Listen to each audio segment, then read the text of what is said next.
Hi everyone, welcome to Krish talks. അപ്പോൾ നമ്മുടെ Calicut university BA സ്റ്റുഡൻസിൻ്റെ കലൈഡോസ്കോപ്പിലെ എല്ലാ ചാപ്റ്റേഴ്സും ഡിസ്കസ് ചെയ്തുകൊണ്ടുള്ള ഒരു വീഡിയോ ആണ് ഈ ഒരു വീഡിയോ. അപ്പോൾ നിങ്ങൾക്ക് എക്സാമിന് പോണേക്കാൾ മുൻപ് ഒന്നും കൂടി ഒന്ന് റിവൈസ് ചെയ്യാനായിട്ട് പറ്റുന്ന രീതിക്കാണ് നമ്മൾ ഈ ഒരു വീഡിയോ പ്രിപ്പയർ ചെയ്തിരിക്കുന്നത്.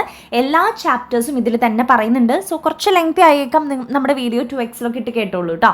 അപ്പോൾ നമ്മുടെ ഫസ്റ്റ് ചാപ്റ്ററാണ് ഒഡീസി എന്ന് പറയുന്ന ചാപ്റ്റർ. അപ്പോൾ ഓരോ ചാപ്റ്ററിലും നിങ്ങൾ പഠിക്കേണ്ട ഇമ്പോർട്ടൻ്റ് ആയിട്ടുള്ള ക്വസ്റ്റ്യൻസ്, ക്യാരക്ടർ സ്കെച്ചുകൾ, വരാൻ സാധ്യതയുള്ള ഏരിയാസ് എല്ലാം നമ്മൾ ഈ ഒരു വീഡിയോയിൽ പറയുന്നുണ്ട്. സോ സ്കിപ്പ് ചെയ്യാതെ കാണുക. നമ്മുടെ ചാനൽ ഇതുവരെ സബ്സ്ക്രൈബ് ചെയ്യാത്തവരുണ്ടെങ്കിൽ പ്ലീസ് ഒന്ന് സബ്സ്ക്രൈബ് കൂടി ചെയ്തേക്കാം കേട്ടോ. നമ്മുടെ വീഡിയോസൊക്കെ യൂസ്ഫുൾ ആയെങ്കിൽ ഒന്ന് കമൻറ്റ് കൂടി ചെയ്തേക്കണേ.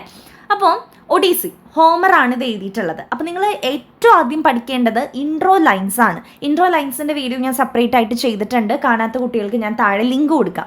അപ്പോൾ ഓരോ ചാപ്റ്ററും എഴുതിയിരിക്കുന്നത് ആരാണ്, അത് കവിതയാണോ കഥയാണോ, then അതിനെക്കുറിച്ചൊരു ഇൻട്രോ ലൈനും നമ്മൾ സെപ്പറേറ്റ് ആയിട്ട് വീഡിയോ ചെയ്തിട്ടുണ്ടായിരുന്നു. അപ്പോൾ അത് നിങ്ങൾ നിർബന്ധമായിട്ടും പഠിക്കണം. അപ്പോൾ ഒഡീസി എഴുതിയിരിക്കുന്നത് ഹോമറാണ്.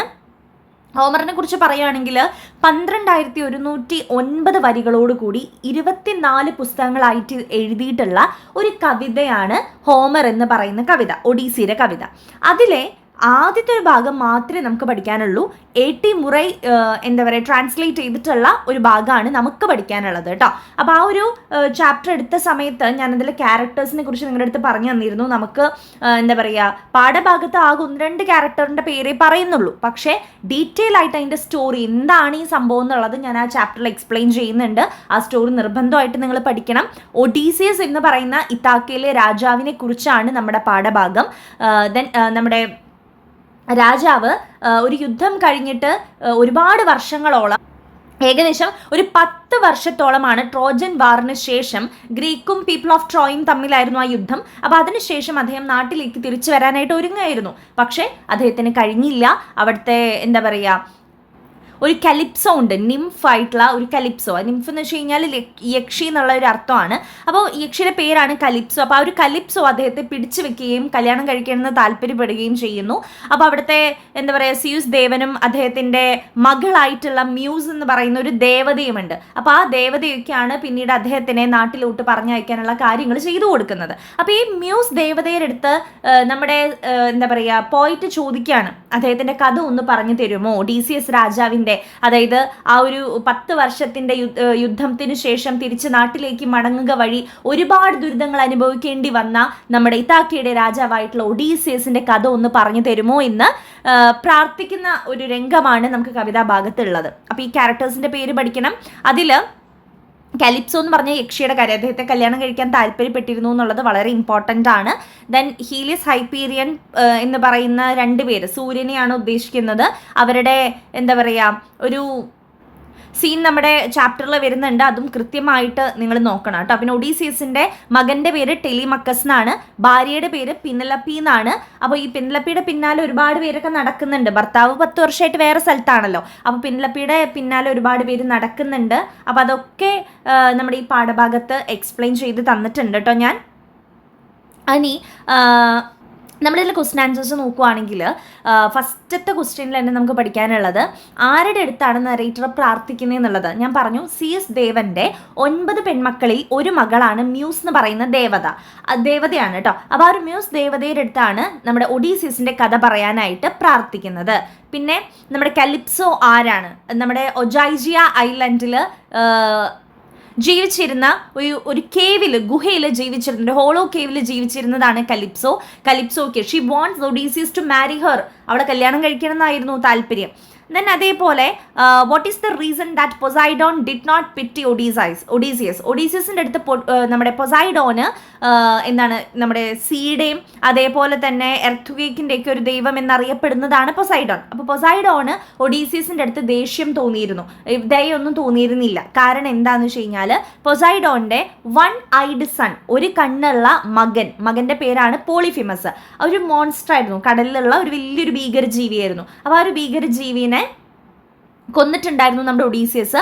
അതിൻ്റെ ദേഷ്യമാണ് അച്ഛനായിട്ടുള്ള പൊസൈഡോന് നമ്മുടെ ഒഡീസിയസിൻ്റെ അടുത്തുണ്ടായിരുന്നത്. അപ്പോൾ അതും കൂടി ഒന്ന് നോട്ട് ചെയ്ത് വെക്കുക കേട്ടോ. ഇനി നമ്മൾ സെക്കൻഡ് ചാപ്റ്ററിലോട്ട് കടക്കുന്ന സമയത്ത് in Kyoto and old pond എന്ന് പറയുന്ന കവിതകളാണ് അവിടെ ഉള്ളത്. ബാഷോ ആണ് എഴുതിയിട്ടുള്ളത്. ടൈറ്റിലിൽ 2 കവിതയുടെ പേര് കൊടുത്തിട്ടുണ്ട്, in Kyoto and the old pond. രണ്ടും ഡിഫറെൻ്റ് ആയിട്ടുള്ള കവിതകളാണ്. രണ്ടും എഴുതിയിരിക്കുന്നത് ബാഷോ ആണ്, രണ്ടും ഹൈക്കു ആണ്. അപ്പം എന്താ ഹൈക്കു എന്ന് ചോദിച്ചു കഴിഞ്ഞാൽ വെറും 3 വരികളുള്ള കവിതേനെയാണ് ഹൈക്കു എന്ന് പറയുക. ആദ്യത്തെ വരിയിൽ 5 സിലബിളും രണ്ടാമത്തെ വരിയിൽ 7 സിലബിളും മൂന്നാമത്തെ വരിയിൽ വീണ്ടും 5 സിലബിൾ, അങ്ങനെ മൊത്തത്തിൽ 7 സിലബിൾ എന്ന് വെച്ച് കഴിഞ്ഞാൽ സൗണ്ടാണ് ഉദ്ദേശിക്കുന്നത് കേട്ടോ. അങ്ങനെയുള്ള 17 സിലബിൾസോട് കൂടി 3 വരികളോട് കൂടിയിട്ടുള്ള കവിതകളെയാണ് ഹൈക്കു എന്ന് പറയുക. അത് കൊണ്ടുവന്നിട്ട് ഈ ഒരു കവിതാരൂപം കൊണ്ടുവന്നത് ബാഷോ എന്ന് പറയുന്ന ആളാണ്. ആളുടെ 2 ഡിഫറെൻ്റ് ആയിട്ടുള്ള കവിതകളാണ് ഈ പറയുന്ന ഇൻ ക്യോട്ടോയും ഓൾഡ് പോണ്ടും. അപ്പോൾ സിലബിൾ എന്താണ്, ഹൈക്കു എന്താണെന്നൊക്കെ ഡീറ്റെയിൽ ആയിട്ട് ഞാൻ ചാപ്റ്ററിൽ പറയുന്നുണ്ട്. ഇനി നമുക്ക് ഓരോ കവിതയെ കുറിച്ച് നോക്കുമ്പോഴും ഫസ്റ്റ് ഇൻ ക്യോട്ടോ എന്ന് പറയുന്ന കവിതയിൽ ആകെയുള്ള 3 വരി in Kyoto hearing the cuckoo I long for Kyoto എന്നുള്ളതാണ്. അപ്പം ജാപ്പനീസിലെ ഒരു കവിതാരൂപമാണ് ഹൈക്കു എന്ന് പറയുന്നത്. ഇൻ ക്യോട്ടോ അതിലൊരു കവിതയാണ്, ഹൈക്കു കവിതയാണ്, എഴുതിയിരിക്കുന്നത് ബാഷോ ആണ്. അപ്പം ഇതിൻ്റെ അർത്ഥം ഞാനിപ്പോൾ ക്യോട്ടോ എന്ന് പറയുന്ന ഒരു നെയിം ഓഫ് എ പ്ലേസ് ആണ് ക്യോട്ടോ എന്ന് പറഞ്ഞത്. അപ്പോൾ ഞാനിപ്പോൾ ക്യോട്ടോയിലാണ്, അവിടെ വെച്ച് കുയിലിൻ്റെ കരച്ചിൽ കേൾക്കുന്നു. ദെൻ ഇനിയും ആ ക്യോട്ടോ സ്ഥലത്തായിരിക്കാൻ ഞാൻ ആഗ്രഹിക്കുന്നു. അപ്പോൾ എന്താ പറയുക, ക്യോട്ടോ എന്ന് പറയുന്ന പ്ലേസിൽ തന്നെയാണ്, പക്ഷെ അവിടെ കുക്കുവിൻ്റെ കരച്ചിൽ കേൾക്കുമ്പോൾ പിന്നെയും ക്യോട്ടോയിലാവാൻ ആഗ്രഹിക്കുകയാണ് നമ്മുടെ കവി ചെയ്യുന്നത്. അപ്പോൾ ഒരു നൊസ്റ്റാൾജിയ ഫീലാണ് ഈ ഒരു കവിതയ്ക്ക് കൊടുത്തിട്ടുള്ളത്. ബേർഡ്സിൻ്റെ സിമ്പിള് ഒരു പ്ലസൻ്റ് ആയിട്ടുള്ള സീസൺ വന്നിട്ട് വന്നു പോയി ഒരു ഹാർഷറായിട്ടുള്ളൊരു സീസൺ വരാനുള്ള ഒരു എലമെൻ്റാണ് ഈ ബേർഡ്സിൻ്റെ സിമ്പിള് കാണിക്കുന്നത്. അതേപോലെ ഇവിടെ ഒരു ഇമേജസ് ആണ് നമുക്ക് കൂടുതൽ കാണാൻ സാധിക്കുന്നത്. ഇനി ഓൾഡ് പോണ്ടിലേക്ക് കടക്കുന്ന സമയത്ത് ഓൾഡ് പോണ്ട് എന്ന് പറഞ്ഞ കവിത, old pond a frog jumps in water sounds, ഇതാണ് 3 വരികൾ. ഒരു പഴയൊരു കുളമാണ്, അതിലേക്ക് തവള എടുത്ത് ചാടുന്നു, വെള്ളത്തിൻ്റെ സൗണ്ട് കേൾക്കുന്നു. അപ്പോൾ ഇവിടെ സാധാരണ ഒരു ഇമേജിനേക്കാളും ഒരു ഓഡിറ്ററി ഇമേജ്, വെള്ളത്തിൻ്റെ സൗണ്ട് കേട്ടു എന്ന് പറയുമ്പോൾ ഒരു ഓഡിറ്ററി ഇമേജ് കൂടി നമുക്ക് കാണാൻ സാധിക്കുന്നുണ്ട്. ദെൻ ഇതൊരു കണ്ടിന്യൂറ്റി ഓഫ് ട്രഡീഷനെയാണ് ഈ പഴയൊരു കുളം സൂചിപ്പിക്കുന്നത് കേട്ടോ. അതിനെ ഡിസ്റ്റർബ് ചെയ്യാനായിട്ട് എന്തോ വന്നതായിട്ടാണ് തവള ചാടുന്നതിനെ ഇവിടെ സൂചിപ്പിക്കുന്നത്. അപ്പോൾ അതാണ് നമ്മുടെ ഈ ഒരു 2ാമത്തെ പാഠഭാഗം എന്ന് പറയുന്നത്. അപ്പോൾ അതിൽ ഇമേജസ്, കാര്യങ്ങൾ, ബാഷോ എന്തിനാണ് അറിയപ്പെടുന്നത്, ഹൈക്കു എന്താണ്, കുക്കു സിംബിളൈസ് ചെയ്യുന്നത് എന്താണ്, തവള സിംബിളൈസ് ചെയ്യുന്നത് എന്താണ്, ആൻഷ്യൻ പോഡ് എന്താണ് എന്നൊക്കെ നമുക്ക് 2 മാർക്കിന് ചോദിക്കാൻ സാധ്യതയുള്ളതാണ്. അടുത്ത കവിതയാണ് ഐ ഹാവ് എ ബ്രൂം എന്ന് പറയുന്നത്. അപ്പോൾ ഐ ഹാവ് എ ബ്രൂം എഴുതിയിരിക്കുന്നത് ചായ് യോങ്മിങ് എന്ന് പറയുന്ന ഒരു പോയിറ്റാണ്. അപ്പോൾ ഈ ഒരു ചൂല് ഉപയോഗിച്ചുകൊണ്ട് സമൂഹത്തിലുള്ള എല്ലാ അഴുക്കുകളും, മനുഷ്യന്മാരുടെ ഉള്ളിലെ വരെ അഴുക്കുകൾ നീക്കം ചെയ്യുന്നതായിട്ടാണ് കാണിക്കുന്നത്. സോ ഇതൊരു identity, power, personal agency, self expression and social ചേഞ്ചിനൊക്കെയാണ് ഈ ബ്രൂം എന്ന് പറയുന്ന കവിത ഉദ്ദേശിക്കുന്നത്. അപ്പോൾ എല്ലാ കാര്യങ്ങളെയും എന്താ പറയുക, ഫേസ് ചെയ്യുക, ഒരു എന്താ പറയുക പേടിയില്ലാതെ എല്ലാ കാര്യങ്ങളെയും ഫേസ് ചെയ്തുകൊണ്ട് അതിനെയൊക്കെ നീക്കം ചെയ്യുക. ആൾക്കാരുടെ ഉള്ളിലുള്ള ദേഷ്യങ്ങളെ ആയാലും അവരുടെ ഉള്ളിലുള്ള കാര്യങ്ങളെ ആയാലും നെഗറ്റീവ് തോട്ട്സിനെ ആയാലും എല്ലാം നീക്കം ചെയ്യുന്നതായിട്ടാണ് നമ്മുടെ ഈ ഒരു കവിതയിൽ പറയുന്നത്. അപ്പം ഇതിൽ ബ്രൂം എന്ന് പറയുന്നത് ഒരു ടൂളായിട്ടാണ് കണക്കാക്കുന്നത് കേട്ടോ. ദെൻ ഇതിൽ a path that is my own എന്ന് പറയുന്നൊരു വേർഡ് ഉണ്ട്. ഐ ബ്രാൻഡിഷ് എ ബ്രൂമാണ്. ഐ ബ്രാൻഡിഷ് എ ബ്രൂം എന്ന് പറയുന്നൊരു ടേം ഉണ്ട്. അതായത് ഞാൻ ബ്രാൻഡിഷ് എന്ന് വെച്ച് കഴിഞ്ഞാൽ വീശുക, ഞാൻ ആ ഒരു ചൂല് വീശി എന്ന് പറയുമ്പോൾ ചവറുകളെല്ലാം നീക്കം ചെയ്യുന്നതോടൊപ്പം തന്നെ ആൾക്കാരുടെ ഉള്ളിലെ ആ ഒരു വേസ്റ്റും, ഫിൽത്ത് മീൻസ് വേസ്റ്റും നീക്കം ചെയ്യുന്നുണ്ട്. Then path that is my own എന്ന് പറഞ്ഞു കഴിഞ്ഞാൽ ഉദ്ദേശിക്കുന്നത് അവളുടേതായിട്ടുള്ളൊരു പാത്ത് അവൾ സെലക്ട് ചെയ്തു എന്നാണ്. ഓക്കെ, അപ്പോൾ ഈ ഒരു പാഠഭാഗം അതാണ് ഉദ്ദേശിക്കുന്നത്. ദെൻ എൻഡിങ് ഓഫ് ദ പോയത്തിൽ ഒരു ഒപ്റ്റിമിസം നോട്ട്, അതായത് ഒരു ശുഭാപ്തി വിശ്വാസം, ഒരു കളർഫുൾ ആയിട്ടുള്ള ലൈഫ് തനിക്ക് ഉണ്ടാകും എന്നുള്ളൊരു വിശ്വാസത്തോട് കൂടിയിട്ടാണ് കവിത എൻഡ് ചെയ്യുന്നത്. ഇനി നമ്മൾ നെക്സ്റ്റ് പാഠഭാഗത്തിലേക്ക് പോകുമ്പോൾ von U celebrate with me ആണ്. ലൂസിലെ ക്ലിഫ്റ്റോൺ എഴുതിയിട്ടുള്ള ഒരു കവിതയാണ്. വോൺ യു സെലിബ്രേറ്റ് വിത്ത് മീയിൽ പറയുന്നത് റേസിസം ആൻഡ് ജെൻഡർ ഇനീക്വാളിറ്റി ആണ്. 2 ടേംസ് ഇവിടെ പറയുന്നത് കേട്ടോ. അപ്പോൾ ഒരു നോൺ വൈറ്റ് വുമൺ ആണ് നമ്മുടെ എഴുത്തുകാരി എന്ന് പറയുന്നത്. മീൻസ് ബ്ലാക്ക് ആണ്. ബ്ലാക്ക് എന്ന് ഡയറക്റ്റ് പറയുന്നതിന് പകരം പറഞ്ഞിരിക്കുകയാണ് നോൺ വൈറ്റ് വുമൺ എന്നുള്ളത്. സോ നോൺ വൈറ്റ് വുമൺ ആയതുകൊണ്ട് തന്നെ ഒത്തിരി പ്രശ്നങ്ങൾ സമൂഹത്തിൽ അനുഭവിക്കേണ്ടി വന്നിട്ടുള്ളൊരു പോയിറ്റാണ് കേട്ടോ. ദെൻ ഒരു സ്ത്രീ ആയതിൻ്റെ പേരിലും നോൺ വൈറ്റ് ആയതിൻ്റെ പേരിലും ഒത്തിരി പ്രശ്നങ്ങൾ അനുഭവിക്കേണ്ടി വന്നിട്ടുണ്ട്. അപ്പോൾ ഈ ഒരു കവിതയിൽ നിങ്ങൾ നോട്ട് ചെയ്യേണ്ട ക്വസ്റ്റ്യൻസ് എന്ന് പറയുന്നത് ഫോം ഓഫ് ദി പോയം ചോദിക്കാം. ദെൻ ഒരു കൈൻഡ് ഓഫ് ലൈഫ്, അതായത് നമ്മുടെ ഈ പാഠഭാഗത്തിൽ ഒരുപാട് പ്രശ്നങ്ങൾ അനുഭവിച്ചിട്ടുണ്ട്, കറുത്ത ഒരാളാണ് എന്ന് പറഞ്ഞിട്ടും സ്ത്രീ ആയതിൻ്റെ പേരിലും. അപ്പോൾ അതിൽ നിന്നെല്ലാം ഒരു തരത്തിലെ കൈൻഡ് ഓഫ് ലൈഫ്, ഒരു തരത്തിലുള്ള ജീവിതം രൂപപ്പെടുത്തി എടുത്തേക്കാണ് നമ്മുടെ പോയിറ്റ്. അത് പെർഫെക്റ്റ് ഒന്നും ആയിട്ടില്ല. അപ്പോൾ ഈ ഒരു ജീവിതം സെലിബ്രേറ്റ് ചെയ്യാനായിട്ട് നമ്മളോട് വരണില്ലേ എന്നാണ് നമ്മുടെ പോയിറ്റ് ചോദിക്കുന്നത്. അപ്പോൾ കൈൻഡ് ഓഫ് ലൈഫ് എന്തിനെ സൂചിപ്പിക്കുന്നു? Then I made it up എന്ന് വെച്ച് കഴിഞ്ഞാൽ ഒരു തരത്തിലുള്ള ലൈഫ് ഉണ്ടാക്കിയിട്ടുണ്ട് എന്നാണ് ഉദ്ദേശിക്കുന്നത്. അപ്പോൾ അതെന്താന്ന് ചോദിക്കാം. പിന്നെ significance of the phrase between star shine and clay. Star ഷൈൻ്റെയും ക്ലേയുടെയും നടുവിലാണ് ഇപ്പോൾ താൻ നിൽക്കുന്നതെന്നാണ് പറയുന്നത്. അപ്പോൾ സ്റ്റാർ ഷൈൻ എന്ന് വെച്ചാൽ ഇനി തൻ്റെ മുൻപിലുള്ള ബ്രൈറ്റ് ആയിട്ടുള്ള ഫ്യൂച്ചറിനെയാണ് സ്റ്റാർ ഷൈൻ കൊണ്ട് ഉദ്ദേശിക്കുന്നത്. ക്ലേ എന്ന് പറഞ്ഞു കഴിഞ്ഞാൽ എന്താ പറയുക, ക്രിയേഷൻ ഓഫ് മാൻ ആണ്, ക്രിയേറ്റ് ചെയ്തതാണ് ഉദ്ദേശിക്കുന്നത്. അപ്പോൾ താനിപ്പോൾ ക്രിയേറ്റ് ചെയ്തുകൊണ്ടിരിക്കുന്ന ലൈഫ് ഉണ്ടല്ലോ, അപ്പോൾ ആ ലൈഫും തൻ്റെ മുൻപിലുള്ള ഫ്യൂച്ചറും ഇതിൻ്റെ ഇടയിലാണ് ഇപ്പോൾ താൻ നിൽക്കുന്നത് എന്ന് നമ്മുടെ പോയിറ്റ് പറയുന്നുണ്ട്. അപ്പോൾ ഇതാണ് ഈ ഒരു പാഠഭാഗത്തിൽ നിങ്ങൾ നോക്കേണ്ട കാര്യങ്ങൾ. ഇനി അടുത്തത് ടു സീ ഹിം എഗെയിൻ എന്ന് പറയുന്നത് ഒരു എന്താ പറയുക, ഒരുപാട് നഷ്ടങ്ങൾ അനുഭവിച്ചിട്ടുള്ള ഒരു പ്രണയിനിയുടെ ഒരു പാഠഭാഗമാണ്. തൻ്റെ പ്രണയിച്ച ബോയ് ഫ്രണ്ട് മരണപ്പെടുകയാണ്, സൂയിസൈഡായിരുന്നു. സൂയിസൈഡിൻ്റെ റീസൺ ഇവിടെ കറക്റ്റായിട്ട് പറയുന്നില്ല. മേ ബി ഇതിൽ കവിതയിൽ ഒരു വരിയിൽ പറയുന്നുണ്ട് അവർ ഒരുപാട് വഴക്കിട്ടിരുന്നു എന്നൊക്കെ. അപ്പോൾ വഴക്കിട്ടതായിരിക്കാം റീസൺ. അപ്പോൾ ആ ഒരു എന്താ പറയുക, ബോയ് ഫ്രണ്ടിൻ്റെ മരണശേഷം, സൂയിസൈഡിന് ശേഷം വീണ്ടും അവനെ കാണാൻ കൊതിക്കുകയാണ്. ടു സീ ഹിം എഗെയിൻ, നമ്മുടെ ടൈറ്റിൽ അത് തന്നെയാണ് അല്ലേ. അപ്പോൾ കാണാൻ കൊതിക്കുന്നതാണ് നമ്മുടെ ഈ ഒരു പാഠഭാഗം എന്ന് പറയുന്നത്. അപ്പോൾ ലവ് ആൻഡ് ലോസ്, പ്രണയവും പ്രണയ നഷ്ടവുമാണ് നമ്മുടെ ഈ ഒരു പാഠഭാഗത്തിൻ്റെ സമ്മറി അല്ലെങ്കിൽ തീമായിട്ട് വരുന്നത്. ദെൻ ടോൺ വളരെ ഡാർക്ക് ടോണിലാണ് നമ്മുടെ ഈ ഒരു കവിത എഴുതിയിട്ടുള്ളത്. അപ്പോൾ ഇവിടെ അവർ കണ്ടുമുട്ടിയിരുന്ന ഒരുപാട് സ്ഥലങ്ങളെക്കുറിച്ച് പറയുന്നുണ്ട്. അതായത് മോർണിംഗ്, ഈവനിങ് സമയത്ത്, ആഫ്റ്റർനൂണിൽ എഡ്ജ് ഓഫ് പെയിൽ റോഡിൽ വെച്ചിട്ട്, ദെൻ ഫൗണ്ടെയിൻ, ഇതിനെയാണ് ഫൗണ്ടെയിൻ എന്ന് പറയുക, ഫൗണ്ടെയിൻ്റെ അവിടെ വെച്ചിട്ട്, ലഷ് പോപ്പുലാസ്, ഈ മരങ്ങളെയാണ് ലഷ് പോപ്പുലാസ് എന്ന് പറയുന്നത്. പിന്നെ എന്താ പറയുക, ഗ്രോട്ടോ എന്ന് വെച്ചാൽ ഗുഹയുടെ അവിടെ വെച്ചിട്ട് ഒക്കെ ഇവർ കാണാറുണ്ട്. അപ്പോൾ ഇവിടെയൊക്കെ ഇനിയും കാണാനായിട്ട് നമ്മുടെ ഈ പെൺകുട്ടി ആഗ്രഹിക്കുകയാണ്. അതിപ്പോൾ എവിടെയാണെങ്കിലും കുഴപ്പമില്ല. ഹെവൻസ് ഡെഡ് വാട്ടറിൽ, അതായത് ഹെവൻ എന്ന് വെച്ച് കഴിഞ്ഞാൽ സ്വർഗത്തിൽ നിശ്ചലമായിട്ട് കിടക്കുന്ന വെള്ളമാണ്.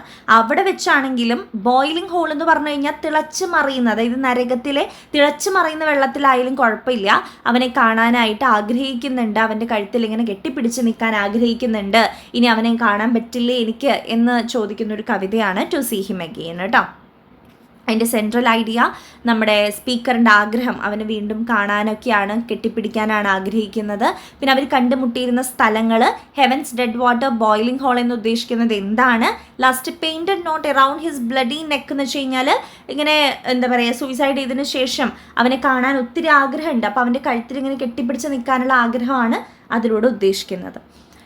ഇനി അടുത്തത് എ സെഞ്ച്വറി ലേറ്റർ. ഇംതിയാസ് ദർക്കർ എഴുതിയിട്ടുള്ള കവിതയാണ് സെഞ്ച്വറി ലേറ്റർ എന്ന് പറയുന്നത്. അപ്പോൾ ഇവിടെ നമ്മുടെ മലാല യൂസഫ്സായിനെ കണക്ട് ചെയ്തുകൊണ്ടുള്ളൊരു പാഠഭാഗമാണ്. അപ്പോൾ മലാല യൂസഫ്സായിനെ കുറിച്ച് ഷോർട്ട് എസ്സേക്കോ ഒക്കെ ചോദിച്ചേക്കാം. ഇൻഡയറക്റ്റ് ആയിട്ടാണ്, ഇവിടെ ഡയറക്റ്റ് ആയിട്ട് മലാലയുടെ പേര് പറയുന്നില്ല, ഇൻഡയറക്റ്റ് ആയിട്ടാണ് പറയുന്നത്. അപ്പോൾ നമ്മുടെ മലാല 2012 സ്വാറ്റ് ഡിസ്ട്രിക്റ്റിൽ വെച്ചിട്ട് ഒരു എക്സാം എഴുതി കഴിഞ്ഞ് വരുന്ന സമയത്ത് ഒരു താലിബൻ ഗൺമാൻ മലാലേനെ വെടിവെക്കുകയാണ് ചെയ്യുന്നത് തലയിലേക്ക്. അങ്ങനെ വെടിവെച്ച് ഒരുപാട് ക്രിട്ടിക്കൽ കണ്ടീഷനായി. അപ്പോൾ പഠിക്കാൻ പോയതിൻ്റെ പേരിലാണ് ഇങ്ങനെ വെടിവെച്ചിട്ടുള്ളത്. പക്ഷെ അതിൽ നിന്ന് തളരാതെ എഴുന്നേറ്റ് വന്ന് ഒരുപാട് വിമൻ എഡ്യൂക്കേഷൻ പ്രവർത്തനങ്ങളൊക്കെ ചെയ്തു, വിമൻസിൻ്റെ എഡ്യൂക്കേഷന് വേണ്ടി പ്രവർത്തിച്ചു. അങ്ങനെ 2 വർഷത്തിനിപ്പുറം 2014 ഒരു നോബൽ പ്രൈസൊക്കെ കിട്ടുന്നുണ്ട് കേട്ടോ നമ്മുടെ മലാലയ്ക്ക്. കുട്ടികളുടെയൊക്കെ എഡ്യൂക്കേഷന് വേണ്ടിയൊക്കെ പ്രവർത്തിച്ചതിൻ്റെ പേരിൽ നോബൽ പ്രൈസും കിട്ടുന്നുണ്ട്. അപ്പോൾ താലിബൻ ഗൺമാൻ അവളെ തകർക്കാൻ ശ്രമിച്ചാലും, വിദ്യാഭ്യാസം, എഡ്യൂക്കേഷൻ, അതായത് സ്കൂളിൽ പോയി എന്നുള്ളതിൻ്റെ പേരിൽ തകർക്കാൻ ശ്രമിച്ചാലും തകർന്നില്ല, ഒരുപാട് പൊരുതി. ഇപ്പം അവളുടെ പിന്നിൽ ഒരുപാട് പേരുണ്ട് എന്ന് പറയുന്നുണ്ട് കേട്ടോ, ഒരുപാട് പേര് കൂടെയുള്ളതായിട്ട് മലാല പറയുന്നുണ്ട്. അപ്പോൾ മലാലേനെ കുറിച്ചുള്ളൊരു കവിതയാണ്, പക്ഷെ മലാലയുടെ പേര് ഡയറക്റ്റായിട്ട് പറയുന്നില്ല. അപ്പോൾ സിമ്പിളായിട്ടുള്ള കാര്യങ്ങൾക്ക് വേണ്ടിയിട്ടാണ് ഫൈറ്റ് ചെയ്തത്. കല്യാണങ്ങൾക്ക് വളകൾ ഇടാൻ പോലും ഉള്ളൊരു റൈറ്റ് ഉണ്ടായിരുന്നില്ല, നെയിൽ പോളിഷ് ഇടാനായിട്ട് ഒന്നിനും ഒരു റൈറ്റ് ഉണ്ടായിരുന്നില്ല. അപ്പോൾ അതിനൊക്കെയുള്ളൊരു റൈറ്റ് നേടിയെടുക്കുകയാണ് ചെയ്തത്. അപ്പോൾ ഇതിൽ ഒരുപാട് സിമ്പിൾസ് വരുന്നുണ്ട്, പേഴ്സോണിഫിക്കേഷൻ വരുന്നുണ്ട്. എ സെഞ്ച്വറി ലേറ്റർ എന്നിവിടെ എന്താ പറയുക, ഈ കവിതയിൽ ഉദ്ദേശിക്കുന്ന സെൻട്രൽ ഐഡിയ എന്താണ്? സ്ത്രീകൾക്കും കുട്ടികൾക്കും സ്കൂളിൽ പോകാനായിട്ട് ഒരുപാട് ഫൈറ്റ് ചെയ്യേണ്ടി വന്നിട്ടുണ്ട്. അപ്പോൾ അവർക്ക് അതിനുള്ളൊരു അവകാശം നേടിയെടുത്ത് കൊടുക്കലാണ് മലാല ചെയ്തിട്ടുള്ളത്. അപ്പം അത് എഴുതുക. പിന്നെ ഇതിൽ ബസ്സിങ്, ഹമ്മിങ്, മർമർ എന്ന് പറഞ്ഞ ഒരുപാട് ടേംസ് ഉണ്ട്. അതൊക്കെ ഉദ്ദേശിക്കുന്നത് എന്തിനെയാണ് എന്ന് നോക്കണം. ദെൻ മലാലയുടെ story, 15-year-old Pakistani school girl Taliban gunman വെടിവെക്കുന്നു. 9 October 2012 അപ്പോൾ ഡേറ്റ് കൃത്യമായിട്ട് പഠിക്കുക. പാകിസ്ഥാൻ സ്വാറ്റ് വാലിയിൽ വെച്ചാണ് നടക്കുന്നത്.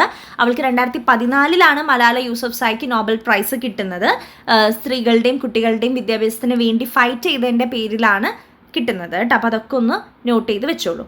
ഇനി അടുത്തത് ടെക്സ്റ്റ് എന്ന് പറയുന്ന കവിതയിൽ പറയുന്നത് കരോൾ ആൻഡ് ഡഫി എഴുതിയിരിക്കുന്നതാണ്. 2005 എഴുതിയിരിക്കുന്ന കവിതയാണ്. അപ്പോൾ അന്ന് 14 വരികളോട് കൂടിയിട്ടാണ് ഈ കവിത എഴുതിയിട്ടുള്ളത്. പണ്ടത്തെ കാലത്തെ ടെക്സ്റ്റ് മെസ്സേജുകളെ കുറിച്ചാണ് പറയുന്നത്. ഇന്ന് നമുക്ക് വാട്സാപ്പിൽ മെസ്സേജ് അയക്കുമ്പോൾ ഇമോജി ഉണ്ട്, എക്സ്പ്രസ് ചെയ്യാനായിട്ട് നമ്മുടെ ഇമോഷൻ എക്സ്പ്രസ് ചെയ്യാൻ വോയിസ് അയക്കാം, നമുക്ക് ഫോട്ടോ എടുത്ത് അയക്കാം. പക്ഷെ അന്ന് വെറുതെ ടെക്സ്റ്റിംഗ് മാത്രമേ ഉണ്ടായുള്ളൂ. അപ്പോൾ കംപ്ലീറ്റ് ആയിട്ട് ഇമോഷൻസോ കാര്യങ്ങളോ ഒന്നും നമുക്ക് കൺവേ ചെയ്യാൻ പറ്റാത്ത ഒരവസ്ഥയായിരുന്നു. അപ്പോൾ അന്നത്തെ ടെക്സ്റ്റ് മെസ്സേജിനെയാണ് ഇവിടെ പറഞ്ഞിരിക്കുന്നത്. അന്നത്തെ ടെക്സ്റ്റ് മെസ്സേജ് ഒരു ഇഞ്ചേർഡ് ബേർഡാണ്, മുറിവേറ്റ പക്ഷിയെ പോലെയാണ്, ഒന്നും മനസ്സിലാകുന്നില്ല, ഇൻകംപ്ലീറ്റ് ആണ്. പലതും നമ്മൾ മെസ്സേജിനൊക്കെ MSG, മോർണിംഗ് നമ്മൾ MRG എന്നൊക്കെയാണ് ഇടാലോ. അപ്പം വളരെ ഷോർട്ട് ഫോം ആയിട്ട് അയക്കുന്നതുകൊണ്ട് തന്നെ ഒന്നും മനസ്സിലാകുന്നില്ല, ഇമോഷൻസ് കൺവേ ആവുന്നില്ല. അപ്പോൾ പണ്ട് കാലത്തെ ടെക്സ്റ്റ് മെസ്സേജിൽ കിസ്സസിനെ സൂചിപ്പിക്കുന്ന കോഡാണ് XX.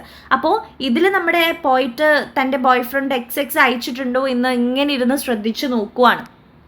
ഒരു വളരെയധികം വിഷമത്തോടു കൂടി നോക്കുകയാണ്. അപ്പോൾ ഒന്നും ഫീൽ ചെയ്യാൻ പറ്റുന്നില്ല. ബ്രോക്കൺ കോഡുകളായിട്ട് കുഞ്ഞു കുഞ്ഞു മുറിവാക്കുകളായിട്ടാണ് മെസ്സേജുകളെ കാണാൻ പറ്റുന്നത്.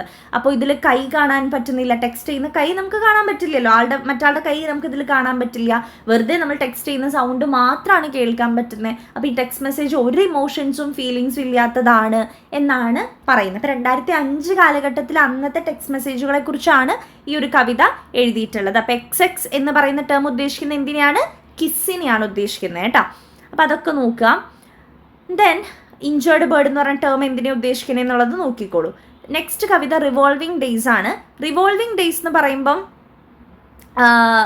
ഒരുപാട് എന്താ പറയുക, പാസ്റ്റും പ്രസൻറ്റും കൂടി മിക്സ് ചെയ്ത് എഴുതിയിട്ടുള്ള ഒരു കവിതയാണ് റിവോൾവിംഗ് ഡേയ്സ് എന്ന് പറയുന്നത്. താൻ പ്രണയിച്ചിരുന്ന സമയത്ത് താൻ ഒരു മിസ്റ്റേക്കാണ് ചെയ്തത്. പ്രണയിച്ചത് ഒരു മിസ്റ്റേക്കാണ്. പ്രണയിച്ചിരുന്ന സമയത്ത് ഞാൻ പല നിറത്തിലുള്ള ഷർട്ടുകൾ ഉപയോഗിക്കായിരുന്നു നിന്നെ ഇംപ്രസ് ചെയ്യാൻ വേണ്ടി. ആ ഷർട്ടുകൾ ഏതാണെന്നുള്ളത് കൃത്യമായിട്ട് പഠിക്കണം. ഒരു മിൻറ്റ് ഗ്രീൻ ഉണ്ടായിരുന്നു, ഒരു പിങ്ക് ഉണ്ടായിരുന്നു, ഒരു ഐവി ലീഗിൻ്റെ ടാൻ വിത്ത് ഡാർക്കർ സ്ട്രൈപ്പ് ഉള്ള ഒരു ഷർട്ട്, അത് ഫസ്റ്റ് ബട്ടൺ ഡൗൺ കോളർ ആയിരുന്നു. അങ്ങനെ 3 ഷർട്ട് ഉണ്ടായിരുന്നു. അപ്പോൾ അതൊക്കെ ഗേൾ ഫ്രണ്ടിനെ ഇംപ്രസ് ചെയ്യാൻ വേണ്ടി ഇട്ടിരുന്നു. ഒരുപാട് വാഗ്ദാനങ്ങൾ ഇവർ അങ്ങോട്ടും ഇങ്ങോട്ടും കൈമാറിയിട്ടുണ്ടായിരുന്നു. ഒരിക്കലും പിരിയില്ല എന്നൊക്കെ പറഞ്ഞിട്ട്, ഫോർ എവർ എന്നൊക്കെ പറഞ്ഞിട്ട്. പക്ഷേ അവളിപ്പോൾ തൻ്റെ കൂടെ ഇല്ല. അപ്പോൾ അവളിപ്പോൾ ആരുടെ കൂടെയാണെങ്കിലും യാതൊരു കുഴപ്പമില്ല, ഞാനതൊന്നും എക്സ്പെക്റ്റ് ചെയ്യുന്നില്ല, നീ പേടിക്കണ്ട, നിന്നെ ഒരിക്കലും ഞാൻ ഡിസ്കംഫേർട്ട് ചെയ്യില്ല, നിൻ്റെ റിപ്ലൈക്ക് വേണ്ടി ഞാനിവിടെ കാത്തിരിക്കുന്നില്ല എന്നൊക്കെ പറഞ്ഞൊരു കത്ത് പോലെ എഴുതുന്നതായിട്ടാണ് നമ്മുടെ കവിത അവസാനിപ്പിച്ചിരിക്കുന്നത്. അപ്പോൾ ആരുടെ കൂടെയാണെങ്കിലും നിൻ്റെ നീലക്കണ്ണുകളിലേക്ക് ആര് നോക്കുകയാണെങ്കിലും, ബ്ലൂ ഐസ് ആണെന്ന് പറയുന്നുണ്ട് ഗേൾ ഫ്രണ്ടിൻ്റെ, ആര് നോക്കുകയാണെങ്കിലും ഇപ്പം എനിക്ക് പ്രശ്നമില്ല. അപ്പോൾ ബ്രേക്കപ്പ് ആയി ഇവർ. അതിനുശേഷം അതിനെപ്പറ്റി ഇപ്പോഴത്തെ പ്രസൻറ്റ് കണ്ടീഷനും പാസ്റ്റ് കണ്ടീഷനൊക്കെ ആലോചിക്കുന്ന ഒരു കവിതയാണ് ഇത്. അപ്പോൾ ഇതിലെ ക്വസ്റ്റ്യൻ ആൻസേഴ്സ് നോക്കുന്ന സമയത്ത് നമ്മുടെ ഗേൾ ഫ്രണ്ടിനെ കുറിച്ച് നോക്കാം, അവരുടെ റിലേഷൻഷിപ്പിനെ കുറിച്ച്. അതിൽ ഉപയോഗിച്ചിരുന്ന ഷർട്ടുകൾ വളരെ ഇമ്പോർട്ടൻ്റ് ആണ്, അത് നോക്കുക കേട്ടോ. പിന്നെ ലേഡിയുടെ കണ്ണിനെ കുറിച്ച് പറയുന്നുണ്ട്, ബ്ലൂ ഐസ് ആണ്. അപ്പോൾ അത് ബ്ലൂ ഐസ് ഉള്ള പെൺകുട്ടികൾ വളരെ ബ്യൂട്ടിഫുൾ ആണെന്നാണ് കാണിക്കുന്നത്. ഇനി അടുത്ത കവിത ത്രഷോൾഡ് ആണ്. ത്രഷോൾഡ് എന്ന് പറഞ്ഞു കഴിഞ്ഞാൽ ഫസ്റ്റ് പേഴ്സൺ നറേറ്റീവിൽ എഴുതിയിരിക്കുന്ന ഒരു കവിതയാണ്. മീ എന്നൊക്കെ പറഞ്ഞ് എഴുതിയിരിക്കുന്ന കവിതയാണ്. സോ സ്വന്തം അച്ഛൻ കുളിക്കുന്നത് വാതിലിൻ്റെ ഇപ്പുറത്ത് കീഹോളിലൂടെ നോക്കുന്ന ഒരു കുട്ടിയാണ് നമ്മുടെ ഈ ഒരു കവിതയിൽ കാണിക്കുന്നത്. അപ്പോൾ ആ ഒരു കുട്ടി എന്താ പറയുക, വളർന്ന് വലുതാകുമ്പോൾ എന്താ പറയുക, ഒരു ചൈൽഡ്ഹുഡിൽ നിന്നും ഒരു ബോയ്ഹുഡിൽ നിന്നും ഒരു മാൻഹുഡിലേക്കുള്ള ഒരു മാറ്റം, ചെറിയൊരു പ്രായത്തിൽ നിന്ന് വലിയൊരു ചെക്കനായിട്ട് ഒരു വലിയൊരു ആൺകുട്ടിയായിട്ട് മാറുന്ന ഒരു രംഗം നമുക്കിതിൽ കാണാൻ സാധിക്കുന്നുണ്ട്. അതേപോലെ അച്ഛൻ്റെ കയ്യിൽ നിന്ന് കിട്ടിയിരുന്ന സ്നേഹം ചിലപ്പോൾ ഇങ്ങനെ ഒളിഞ്ഞു നോക്കുന്നത് അച്ഛൻ കണ്ടു എന്നതിൽ പറയുന്നുണ്ട് ഈ ഒരു കവിതയിൽ. അപ്പോൾ കാണുന്ന ആ ഒരു രംഗത്ത് തന്നോടുള്ള സ്നേഹമൊക്കെ മാറിയേക്കാം എന്നും ഇതിൽ കൊടുത്തിട്ടുണ്ട്. അപ്പോൾ ഒരു ചേഞ്ചിനെയാണ് നമ്മുടെ ഈ ഒരു കവിതയിൽ പറയുന്നത്. ചൈൽഡ്ഹുഡിൽ നിന്നും മാൻഹുഡിലേക്കുള്ള ഒരു ചേഞ്ച്, അത് നമുക്കിവിടെ കാണാനായിട്ട് സാധിക്കുന്നുണ്ട്. അപ്പോൾ ഇതിൽ ഒത്തിരി ക്വസ്റ്റ്യൻസ് ഉണ്ട്. ത്രഷോൾഡ് എന്ന് പറയുന്നത് ഉദ്ദേശിക്കുന്നത് ഡോർ സ്റ്റെപ്പാണ്. അതേപോലെ തന്നെ ബോയ്ഹുഡിൽ നിന്നും അഡൾട്ട്ഹുഡിലേക്കുള്ള ഒരു മാറ്റത്തെയും ഇവിടെ സൂചിപ്പിക്കുന്നുണ്ട്. ഇനി അടുത്തത് നമ്മുടെ സ്റ്റോറിയിലേക്ക് കിടക്കുന്ന സമയത്ത് അങ്കിൾ പോഡ്ജർ ഹാങ്സ് എ പിക്ചർ എന്നുള്ളതാണ്. അങ്കിൾ പോഡ്ജർ എന്ന് പറയുന്ന ഇതിലെ കേന്ദ്ര കഥാപാത്രം ഒരു പിക്ചർ ആണിമ തൂക്കാനായിട്ട് ശ്രമിക്കുകയാണ്. ഒരാളുടെയും ഹെൽപ്പ് വേണ്ട എന്ന് പറഞ്ഞു തുടങ്ങിയതാണ്. ലിവിങ് റൂമിലാണ് ഇത് വെക്കാൻ പോകുന്നത്. പക്ഷേ ഒത്തിരി പേരുടെ ഹെൽപ്പ് ചോദിക്കുകയാണ്. ഇവിടെ നമ്മുടെ മെയ്ഡ് ഉണ്ട്, വേലക്കാരിയുടെ അടുത്ത് നെയിൽസ് 6 പെന്നിയാണ് നെയിലിൻ്റെ റേറ്റ് വരുന്നത്. അപ്പം നെയിൽസ് വാങ്ങാൻ പറഞ്ഞയക്കുന്നുണ്ട്. അതിൻ്റെ സൈസ് പറയാത്തത് കൊണ്ട് മകനെ വിടുന്നുണ്ട് നമ്മുടെ മെയ്ഡിൻ്റെ പിന്നാലെ. 6 പെന്നിയാണ് റേറ്റ് വരുന്നത്, സൈസ് ഇതാണെന്ന് പറയാനായിട്ട് സണ്ണിനെ പറഞ്ഞയക്കുന്നുണ്ട്. പിന്നെ വേറൊരു സണ്ണിൻ്റെ അടുത്ത് ഹാമർ എടുത്തിട്ട് വരാൻ പറയുന്നുണ്ട്. ദെൻ ജിം എന്ന് പറയുന്ന മകൻ്റെ അടുത്ത് മിസ്റ്റർ ഗൂഗിൾസിൻ്റെ കടയിൽ പോകാനായിട്ട് പറയുന്നുണ്ട്. ദെൻ മരിയ എന്ന് പറയുന്ന ആൻറ്റി നമ്മുടെ അങ്കിളുടെ വൈഫിൻ്റെ അടുത്ത് ക്യാൻഡിൽ എടുത്തുകൊണ്ട് വരാൻ പറയുന്നുണ്ട്. നമ്മുടെ ടോം എന്ന് പറയുന്ന മകൻ്റെ അടുത്ത് റൂളർ എന്ന് വെച്ചാൽ സ്കെയിൽ അതെടുത്തിട്ട് വരാൻ പറയുന്നുണ്ട്. അങ്ങനെ എല്ലാവരുടെയും ഹെൽപ്പ് ചോദിച്ചുകൊണ്ട് നമ്മുടെ അങ്കിള് പിക്ചർ തൂക്കിയിടാൻ ശ്രമിക്കുന്നു. അതിനിടയ്ക്ക് പിക്ചർ നിലത്ത് വീഴുന്നുണ്ട്. നിലത്ത് വീണ് പൊട്ടി കൈ മുറിയുന്നുണ്ട്. കൈ മുറിഞ്ഞത് കവർ ചെയ്യാൻ വേണ്ടി കർച്ചീഫ് നോക്കിയപ്പോൾ അത് കാണാനില്ല. കർച്ചീഫ് ആളിരിക്കുന്ന ഈ ഒരു ചെയറിലുള്ള കോട്ടിൻ്റെ പോക്കറ്റിൻ്റെ ഉള്ളിലായിരുന്നു. അത് പിന്നെ തപ്പി നടക്കുന്നുണ്ട്. അതൊക്കെ തപ്പി പിടിച്ച് വന്ന് പിന്നെയും നമ്മുടെ ആണിയടിച്ച് തൂക്കാൻ നോക്കിയ സമയത്ത് മാർക്ക് ചെയ്തത് കാണാനില്ല. പിന്നെയും മാർക്ക് ചെയ്യുന്നുണ്ട്. പിന്നെയും മാർക്ക് ചെയ്തിട്ട് അത് അടിക്കുന്ന സമയത്ത് ആൾ നിലത്തേക്ക് വീഴുന്നുണ്ട്. അതിനുശേഷം ഒരുവിധം ആള് പിക്ചർ ഹാങ് ചെയ്തു. അപ്പോൾ അത് ചെരിഞ്ഞാണ് ഇരിക്കുന്നുണ്ടായിരുന്നത്. അപ്പോൾ ഒരു സിമ്പിൾ ടാസ്കിനെ എങ്ങനെ ഇത്രയും കോംപ്ലിക്കേറ്റഡ് ആയിട്ടുള്ള ടാസ്ക് ആക്കി മാറ്റാമെന്ന് ഈ ഒരു കഥയിലൂടെ പറയുകയാണ് ചെയ്യുന്നത് കേട്ടോ. അപ്പോൾ വളരെ സിമ്പിൾ ടാസ്ക്കാണ്. ആള് ബുദ്ധിയില്ലായ്മ കൊണ്ടും ഒരു കമ്മ്യൂണിക്കേഷൻ ഇല്ലാത്തത് കൊണ്ടും അത് വളരെ കോംപ്ലിക്കേറ്റഡ് ആയിട്ടുള്ള ഒരു ടാസ്ക് ആക്കി മാറ്റാണ് ചെയ്തത്. ഓക്കെ, അതിനുശേഷം ആൾ പറയുന്നുണ്ട് ഒരാളുടെയും ഹെൽപ്പ് ഇല്ലാതെ ഞാനിത് ചെയ്തു എന്നുള്ളത്. അപ്പോൾ ഇതിലെ ക്യാരക്ടേഴ്സിൻ്റെ പേര്, അവരുടെ അടുത്തൊക്കെ എന്തൊക്കെയാണ് ഹെൽപ്പ് ചോദിച്ചത്, ദെൻ ഈ ഒരു സമ്മറി കൃത്യമായിട്ട് പഠിച്ചു വെക്കുക കേട്ടോ. ഇതിൽ നമ്മുടെ അങ്കിൾ പോഡ്ജറിൻ്റെ ക്യാരക്ടർ സ്കെച്ച് ചോദിക്കുക കേട്ടോ. ഇനി അടുത്തത് വാറാണ്. വാറെന്ന് പറയുന്നതിൽ ഈ ഒരു ഷോർട്ട് സ്റ്റോറിയിൽ ഒരു സ്മോക്കി സെക്കൻഡ് ക്ലാസ് ട്രെയിനാണ്. റോമിൽ നിന്നും സുൽമോനയിലേക്ക്, അതായത് ഫാബിനോ സ്റ്റേഷനിലോട്ട് പോകുന്ന ഒരു ട്രെയിനാണ് ഇത്. 1915 വേൾഡ് വാർ 1 സമയത്താണ് ഈ ഒരു കഥ നടക്കുന്നത്. ആ ഒരു ട്രെയിനിലോട്ട് ഒരു ഹസ്ബൻഡ് ആൻഡ് വൈഫ് കയറി വരുന്നു. കോ പാസഞ്ചേഴ്സ് ഉണ്ട് അവിടെ. വളരെ ഫാറ്റ് ബോൾഡ് ആയിട്ടുള്ള ഒരു ഓൾഡ് മാൻ ഉണ്ട് അവിടെ. 5 പീപ്പിൾ ഏകദേശം ആ ഒരു ട്രെയിനിൽ അവരിയ്ക്കുന്ന ഒരു കാരേജിൽ ഉണ്ടായിരുന്നു.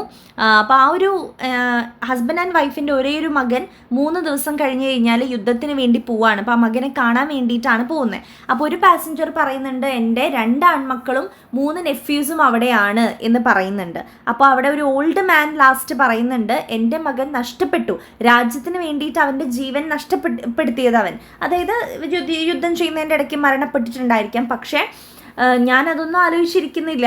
കാരണം രാജ്യത്തിന് വേണ്ടി അവരുടെ നല്ല സമയത്ത് അവർ ദുഃഖങ്ങളൊന്നും അനുഭവിക്കുന്നതിന് മുന്നേ തന്നെ അവർ മരണപ്പെട്ടില്ലേ എന്നൊക്കെ ഇതിൽ ആ ഒരു ഓൾഡ് മാൻ പറയുന്നുണ്ട്.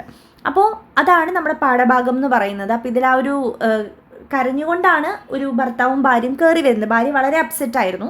കാരണം അതിലെ തൻ്റെ മകൻ, ഒരേ ഒരു മകൻ 3 ദിവസത്തിനുള്ളിൽ യുദ്ധഭൂമിയിലേക്ക്, അല്ലെങ്കിൽ എന്താ പറയുക, വാർ ഫ്രണ്ടിലോട്ട് പോവാണ്, യുദ്ധത്തിൻ്റെ ഫ്രണ്ട് നിരയിലോട്ട് പോവാണ്, യുദ്ധം നടക്കുന്ന സ്ഥലത്തേക്ക്.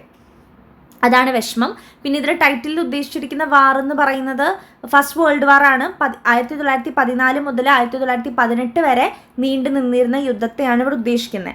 അവിടെ അലൈഡ് പവേഴ്സും സെൻട്രൽ പവേഴ്സും തമ്മിലായിരുന്നു യുദ്ധം.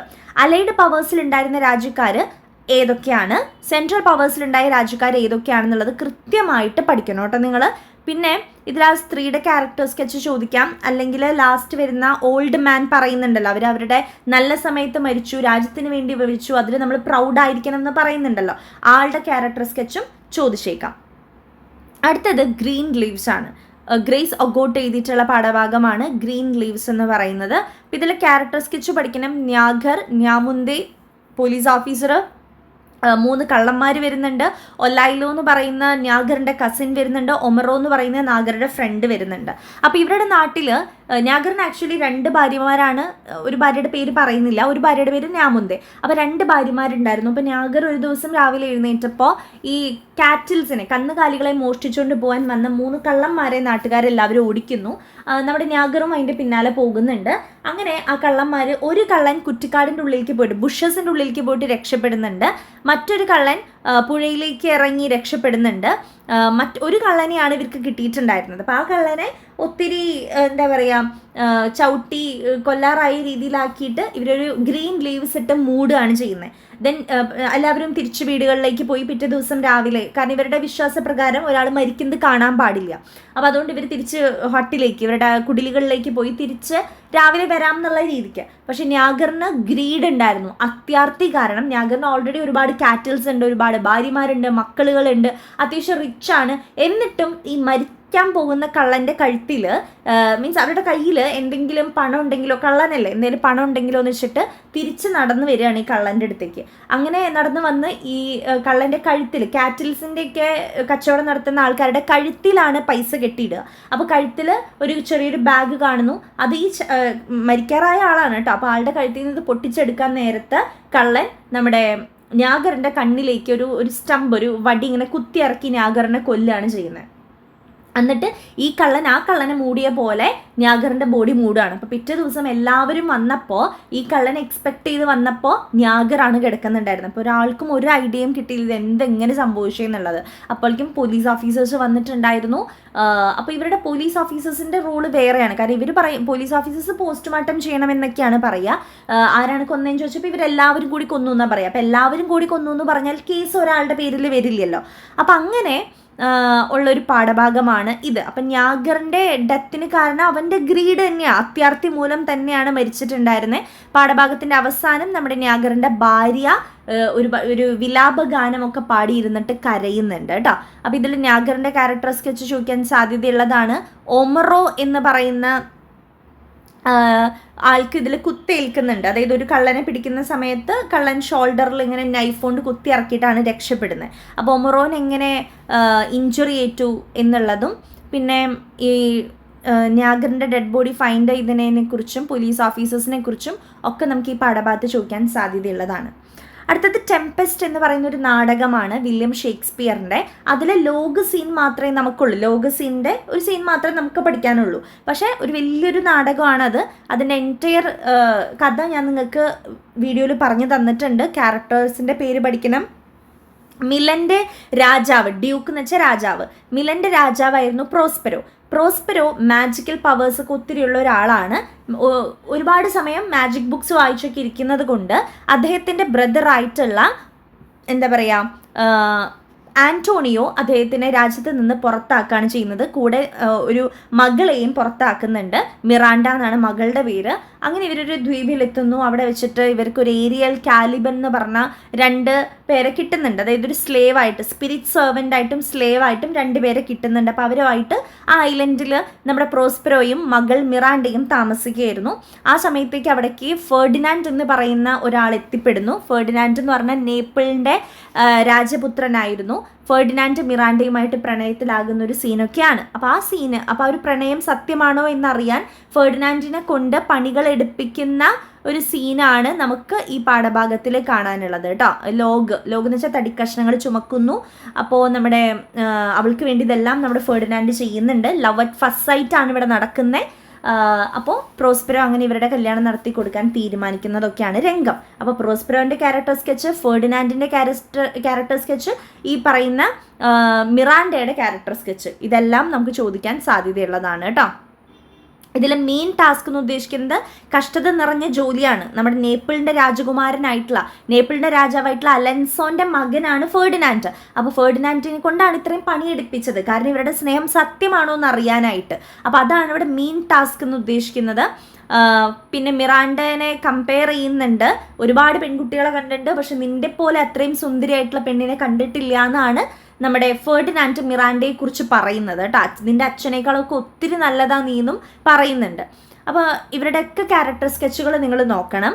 Then next chapter getting upon cold morning ആണ്. അതായത് രാവിലെ തണുപ്പുള്ള രാവിലെകളിൽ എഴുന്നേൽക്കേണ്ട, അത് അത്രയും മടിയുള്ള ഒരു കാര്യമാണ്, അങ്ങനെ എഴുന്നേൽക്കേണ്ട ആവശ്യമില്ല എന്നൊക്കെയാണ് നമ്മൾ ഈ ഒരു പാഠഭാഗത്ത് പറയുന്നത്. അപ്പം രാവിലെ എഴുന്നേൽക്കുന്നത് ഈ നരകത്തിൽ ചുട്ടുപൊള്ളുന്ന ഇതിൽ നമ്മുടെ ആത്മാവിനെ കൊണ്ടിടുമല്ലോ, മീൻസ് മരിച്ച ആളെ കൊണ്ടിടുമെന്നാണല്ലോ സങ്കല്പം. അപ്പോൾ അവിടെ നിന്ന് നേരെ ഐസിലേക്ക് ആ ബോഡി എടുത്തിടുന്നത് വളരെ എക്സ്ട്രീം ലെവൽ പെയിൻഫുൾ ആണെന്നാണ് പറയുന്നത്. അപ്പം അങ്ങനെ ചെയ്യുന്ന ഒരാളാണ് ഹാർപ്പി ഫൂട്ടഡ് ഫെറീസ് ഈ പിക്ചറിൽ കാണുന്നത് ആളാണ് കേട്ടോ. പിക്ചറിൽ കാണുന്ന ഈ ഒരു ക്രീച്ചറാണ്. അപ്പോൾ ഇതാണ് അങ്ങനെ ചെയ്യുക. അപ്പം നമ്മൾ പുതച്ചു മൂടി നല്ല ചൂടായിട്ട് ഇങ്ങനെ പുതപ്പിനുള്ളിൽ ഒരു ചൂടുണ്ടാവുമല്ലോ, അപ്പോൾ അതായിട്ട് നമ്മളിങ്ങനെ കെടുക്കായിരിക്കും. പക്ഷേ നമ്മൾ പുറത്തേക്ക് ഇറങ്ങുന്ന സമയത്ത് ഭയങ്കര തണുപ്പല്ലേ. അപ്പോൾ ഈ ഒരു ചെയ്യുന്ന കാര്യം ഹാർപ്പി ഫൂട്ടഡ് ഫെറീസ് ഡെഡ് ബോഡീനെ നരകത്തിലെ ആ ഒരു തീയായിട്ട് കിടക്കുന്ന സ്ഥലത്ത് നിന്ന് തണവിലേക്ക് എടുത്തിടുന്നത് പോലെയാണ് എന്നാണ് പറയുന്നത് കേട്ടോ. നെക്സ്റ്റ് അതിൽ നോക്കേണ്ടത് സമ്മറി കൃത്യമായിട്ട് ഹെല്ലിഷ് ടോർച്ചർ എന്ന് പറയുന്നുണ്ട്. തണുപ്പുള്ള രാവിലെ എഴുന്നേൽക്കുന്നതാണ് അത്രയും ഒരു ക്രൂരതയായിട്ട് ഒരു ടോർച്ചറിങ് ആയിട്ട് പറയുന്നത്. ഇതൊരു എസ്സേ ആണ് ആക്ച്വലി. നിങ്ങൾ പിന്നെ ഇതിൽ ഇമ്പോർട്ടൻ്റ് ആയിട്ട് പഠിക്കേണ്ട questions beginning of the essay നോക്കണം. ആദം ഈവിനെ കുറിച്ച് പറയുന്നുണ്ട്. അതായത് ആദവും ഹവ്വയും ഒരു തെറ്റ് ചെയ്തു, ഒരു കഴിക്കരുതെന്ന് പറഞ്ഞ ആ ഒരു പഴം കഴിച്ചു. അതിൻ്റെ പേരിലാണ് ഇത്രയും തണുപ്പ് നമുക്ക് അനുഭവിക്കണേ ഇപ്പോൾ എന്നാണ് പറയുന്നത് കേട്ടോ. ദെൻ ഹാർപ്പി ഫൂട്ടഡ് ഫെറീസിനെ കുറിച്ച് നോക്കാം. പിന്നെ ഷേവിങ് എന്ന് പറയുന്നത് നമ്മൾ രാവിലെ എഴുന്നേറ്റ് ചെയ്യുക, വളരെയധികം തണുപ്പുള്ള ദിവസമൊക്കെ ചെയ്യുക ഭയങ്കര ബുദ്ധിമുട്ടാണെന്നാണ് പറയുന്നത്. അപ്പം അതൊന്നും ചെയ്യേണ്ട ആവശ്യമില്ല. കാരണം ഒരുപാട് പെൺകുട്ടികൾക്ക് താടിയുള്ളവർ ഇഷ്ടമാണ്. അപ്പം അതുകൊണ്ട് അത് ചെയ്യേണ്ട ആവശ്യമില്ല. ഒരു രാജകുമാരി തൻ്റെ ഭർത്താവിനെ ഡിവോഴ്സ് ചെയ്തിട്ടുണ്ടായിരുന്നു താടി പഠിച്ചതിൻ്റെ പേരിൽ. അപ്പോൾ താടി ഒന്നും പഠിക്കേണ്ട ആവശ്യമില്ല എന്നാണ് പറയുന്നത്. അപ്പോൾ ഇതിൽ നേരത്തെ എഴുന്നേൽക്കാതിരിക്കാൻ ഓരോ സെർവൻറ്റിൻ്റെ അടുത്ത് ഓരോ കള്ളത്തരങ്ങളൊക്കെ പറയാം. അതായത് ഒഴിവുകളൊക്കെ പറയുന്നതിനെ കുറിച്ചും നമ്മൾ ഈ ചാപ്റ്ററിൽ ഉണ്ട് കേട്ടോ. അപ്പോൾ അത് കൃത്യമായിട്ട് നോക്കിക്കോളൂ. Then last chapter crediting poetry ആണ്. ക്രെഡിറ്റിംഗ് പോയട്രി എന്ന് വെച്ച് കഴിഞ്ഞാൽ സീമസ് ഹീനി എന്ന് പറഞ്ഞ നമ്മുടെ പാഠഭാഗം എഴുതിയിരിക്കുന്ന ആൾ സ്വീഡിഷ് അക്കാഡമിയിൽ വെച്ചിട്ട് നോബൽ പ്രൈസ് വാങ്ങുന്ന സമയത്ത് പറഞ്ഞ പ്രസംഗമാണ് ഈ ക്രെഡിറ്റിംഗ് പോയട്രി. അപ്പോൾ അതിൽ ഇത്രയും കാര്യങ്ങളെക്കുറിച്ചാണ് പറയുന്നത്. ചൈൽഡ്ഹുഡ് ടൈം അദ്ദേഹം വളരെയധികം ചെറിയൊരു വീട്ടിലാണ് താമസിച്ചിരുന്നത്. എല്ലാ സൗണ്ടുകളും അപ്പുറത്തെ റൂമിലേക്ക് ഇപ്പുറത്തെ റൂമിലേക്കൊക്കെ കേൾക്കാൻ പറ്റുന്ന രീതിക്കാണ് താമസിച്ചിട്ടുണ്ടായിരുന്നത്. അവിടെ ഒരു ചെറിയ റേഡിയോ ഉണ്ടായിരുന്നു. ആ റേഡിയോയിലൂടെയാണ് എല്ലാ ന്യൂസുകളും അറിയാൻ കഴിഞ്ഞത്. അപ്പോൾ വാറിനെ കുറിച്ചൊക്കെയുള്ള ന്യൂസ് കേൾക്കുന്ന സമയത്ത് വളരെയധികം ആകാംക്ഷ ഉണ്ടായിരുന്നു, ഇത് എന്താണ്. പക്ഷെ തുടക്കത്തിലൊന്നും മനസ്സിലായിരുന്നില്ല.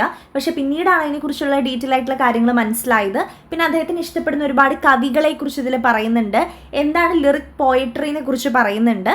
എല്ലാം വളരെ ഇമ്പോർട്ടൻ്റ് ആണ് കേട്ടോ. ഇതിൽ നിന്ന് ഷോർട്ടസ്റ്റ് എസ്സേ ഒക്കെ പ്രതീക്ഷിക്കാവുന്ന ഒരു ചാപ്റ്ററാണ്. ആളുടെ ഫാമിലിനെ കുറിച്ച് ചോദിക്കാം. അതെ, ആൾക്ക് ഇഷ്ടപ്പെട്ട കവികളാണ് ഇതൊക്കെ. ഞാൻ യെല്ലോയിൽ കൊടുത്തിട്ടുള്ളത് ജോൺ കീറ്റ്സിൻ്റെ ഒറ്റു ഓട്ടം എന്ന് പറയുന്ന കവിത, then Gerard Manley Hopkins, Robert Foster, war poetry of Wilfred Owen, Elizabeth ബിഷപ്പിൻ്റെ സ്റ്റൈല്, ഇതൊക്കെ എല്ലാം അദ്ദേഹത്തിന് ഇഷ്ടപ്പെട്ട കവികളും അവരുടെ എഴുത്തുകളുമാണ്. ലിറിക് പോയട്രി എന്ന് വെച്ച് കഴിഞ്ഞാൽ പേഴ്സണൽ ഇമോഷൻസും തോട്ട്സൊക്കെ എക്സ്പ്രസ് ചെയ്യുന്ന കവിതകളാണ് ലിറിക് പോയട്രി. അങ്ങനത്തെയുള്ള കവിതകൾ അദ്ദേഹത്തിന് ഇഷ്ടമാണെന്നും പറയുന്നുണ്ട്. അപ്പോൾ ഇതിലെ ക്വസ്റ്റ്യൻ ആൻസേഴ്സ് കൃത്യമായിട്ട് പഠിക്കാം. എസ്സേക്കൊക്കെ ചോദിക്കാൻ സാധ്യതയുള്ള ഒരു പാഠഭാഗമാണ് ക്രെഡിറ്റിംഗ് പോയട്രി എന്ന് പറയുന്ന ഈ ഒരു പാഠഭാഗം കേട്ടോ. അപ്പോൾ എല്ലാം വളരെ ഇമ്പോർട്ടൻ്റ് ആയിട്ടുള്ള ചാപ്റ്റേഴ്സാണ്. ഇതിലൊന്നും സ്കിപ്പ് ചെയ്യാൻ പാടില്ല. ക്യാരക്ടർ സ്കെച്ചുകൾ ആരുടെയൊക്കെയാണെന്നുള്ളത് ഞാൻ നിങ്ങൾക്ക് ഓൾറെഡി പറഞ്ഞു തന്നിട്ടുണ്ടായിരുന്നു ഓരോന്നും എക്സ്പ്ലെയിൻ ചെയ്യുന്ന സമയത്ത്. മെയിനായിട്ട് അങ്കിൾ പോഡ്ജറിൻ്റെ ക്യാരക്ടർ സ്കെച്ച്, പിന്നെ പ്രോസ്പെറോൻ്റെ ക്യാരക്ടർ സ്കെച്ച്, ഹോമർ നമ്മൾ ഒഡീസിയസ് രാജാവിനെ കുറിച്ച് എഴുതാൻ വരാം കേട്ടോ. ഒഡീസിയസ് രാജാവിനെ കുറിച്ച് എഴുതാൻ വരാം. ഫെർഡിനാൻഡ്, മിറാണ്ടയെ സ്നേഹിക്കുന്ന ഫെർഡിനാൻഡിനെ കുറിച്ച് ഇവരുടെയൊക്കെ ക്യാരക്ടർ സ്കെച്ചുകൾ പഠിക്കാം. പിന്നെ ആ ട്രെയിനിലോട്ട് കയറുന്ന ആ ഒരു സ്ത്രീ ഉണ്ടല്ലോ, ഒരു മകൻ യുദ്ധത്തിന് പോകുന്നത്, ആളെക്കുറിച്ച് ആ ഒരു പാഠഭാഗത്തിലെ വാറിലെ ഓൾഡ് മാനിനെ കുറിച്ച് ഒക്കെ നമുക്ക് ക്യാരക്ടർ സ്കെച്ചുകൾ നിങ്ങൾ പഠിച്ചിരിക്കുക. ഇതൊക്കെ ഞാൻ ആ ചാപ്റ്റർ എടുക്കുന്ന സമയത്ത് പറഞ്ഞു തന്നിട്ടുണ്ട്. അപ്പോൾ എല്ലാ ചാപ്റ്ററിൻ്റെയും വീഡിയോസ് കൃത്യമായിട്ട് നോക്കി പോകാൻ ശ്രമിക്കുക. അപ്പോൾ നിങ്ങൾക്ക് ഏകദേശം ഒന്ന് റിവൈസ് ചെയ്യാൻ പറ്റിയെന്ന് വിചാരിക്കുന്നു. So all the very best. Thank you.